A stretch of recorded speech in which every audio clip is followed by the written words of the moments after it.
Israel में तकरीबन 12 साल तक सत्ता पर काबिज रहने वाले प्रधानमंत्री बेंजामिन नेतन्याहू की विदाई तय हो गई है।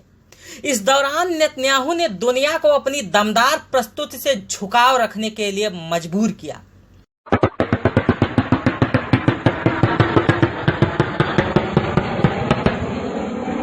लोग न चाहते हुए भी नेतन्याहू की ओर झुकाव रखना पसंद किए और वैश्विक मंच पर इजराइल को जो पहचान दिलाई उसका इजराइल ही नहीं बल्कि पूरी दुनिया कायल है कि एक छोटा सा मुट्ठी भर देश अपने गट्स पर कुछ भी संभव कर सकता है। यही नेतन्याहू और इजराइल की ताकत दुनिया में उसे अलग ही मान्यता प्रदान करती है।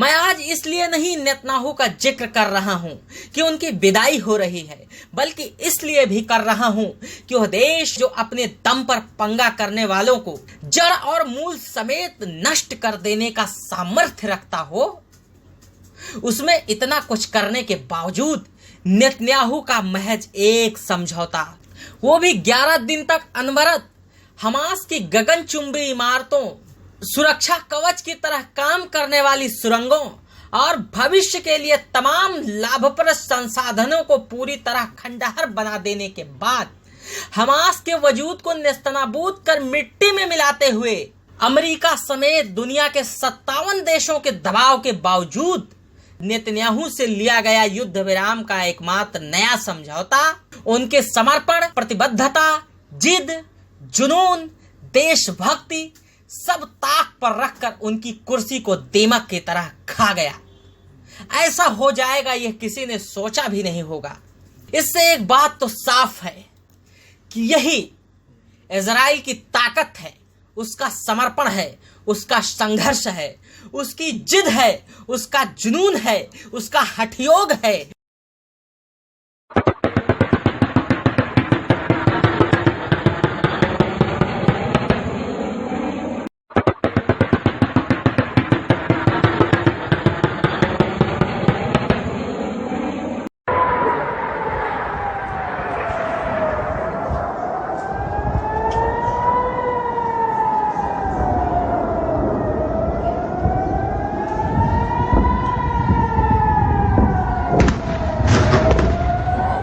शायद इसीलिए डॉक्टर हरिओम पवार ने मोदी को भी भरे मंच से इजराइल की मिसाल देते हुए ललकारा था कि कुछ तो वक्त बदलना सीखो, डरते डरते जीने का। इजराइल से इतना सीखो भुज दंडों पर जीने का। दुनिया को एहसास कराओ 56 इंची सीने का। दिल्ली वालों, अपने मन को क्रुद्ध करो या बुद्ध करो, कश्मीर को दान करो या गद्दारों से युद्ध करो। यह मुट्ठी भर छोटे देश इजराइल की एकजुट ताकत है जो भारत जैसे दार्शनिक देश को भी इस मिसाल से सीख लेने की गुहार लगाने के लिए मजबूर करता है।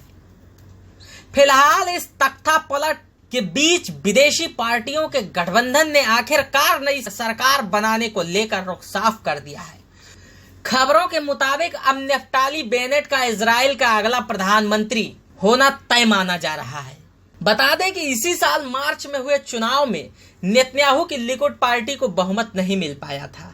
चुनाव में दूसरी सबसे बड़ी पार्टी होने के बावजूद भी इजरायली राष्ट्रपति रूवेन रिवलिन ने नेतन्याहू को ही सरकार बनाने और 2 जून तक बहुमत सिद्ध करने का मौका दिया था। वहीं नेतन्याहू के तमाम प्रयास और जोड़ तोड़ के बावजूद भी लिकुड पार्टी अपने सहयोगियों को साधने में असफल रही। वहीं उनके विरोधी नेता यार लैपिड ने ऐलान किया है कि इजराइल की विपक्षी पार्टियों के बीच नई सरकार बनाने को लेकर सहमति बन गई है। इस नए गठबंधन में इजराइल की 8 पार्टियां शामिल हैं। लैपिड ने बताया कि सहमत के अनुसार पहले यामिना पार्टी के प्रमुख नेता नफ्ताली बेनेट इजराइल के प्रधानमंत्री होंगे। 2 साल बाद उनकी जगह ऐश एडिट पार्टी के नेता यार लैपिड खुद दायित्व संभालेंगे। इसके बाद के नेतृत्व में बड़ी बात यह है कि नेतन्याहू की सरकार के खिलाफ बने इस गठबंधन में इजराइल में अरब दुनिया का प्रतिनिधित्व करने वाली राम पार्टी भी शामिल है। इजरायली मीडिया में इस समझौते पर दस्तखत करते ही विपक्षी नेताओं की एक तस्वीर भी वायरल हो रही है, जिसमें आयेश, एडिट, नेफ्ताली बेनेट और राम पार्टी के मंसूर अब्बास दिखाई दे रहे हैं। नए समझौते के बारे में इजरायली राष्ट्रपति को विपक्षी दलों ने सूचित कर दिया है। जल्द ही संसद का सत्र बुलाकर बहुमत साबित किया जाएगा, जिसके बाद नेफ्ताली बेनेट इजराइल के नए प्रधानमंत्री की शपथ लेंगे। फिलहाल इजराइल में अभी तक के इतिहास में किसी भी पार्टी को बहुमत नहीं मिला है, इसलिए 12 साल से इजराइल की सत्ता पर काबिज बेंजामिन नेतन्याहू को हटाने के लिए पूरा विपक्ष एकजुट हो गया है। बनने वाले नए प्रधानमंत्री Naftali Bennett Israel defence forces की एलीट कमांडो यूनिट सायरेत मटकल और मगलन के कमांडो भी रह चुके हैं। साल 2006 में उन्होंने बेंजामिन नेतन्याहू के नेतृत्व में राजनीति में प्रवेश किया, जिसके बाद वे नेतन्याहू के चीफ ऑफ स्टाफ बन गए। साल 2012 में नेफ्ताली द जूइश होम नाम की पार्टी पर संसद के लिए चुने गए। बाद में वे न्यू राइट और यामिना पार्टी से भी नेसेट के सदस्य बने। साल 2012 से 2020 के बीच नेफ्ताली 5 बार इजरायली संसद के सदस्य बन चुके हैं। साल 2019 से 20 के बीच वह इजराइल के रक्षा मंत्री भी रह चुके हैं। वैसे बेंजामिन नेतन्याहू की इजरायली राजनीति से विदाई और नए प्रधानमंत्री के रूप में नेफ्ताली के प्रवेश को देश की विदेश नीति का प्रभावित होना तय माना जा रहा है। विपक्ष की बनने वाली सरकार में अलग अलग विचारधारा वाली पार्टियां शामिल हैं।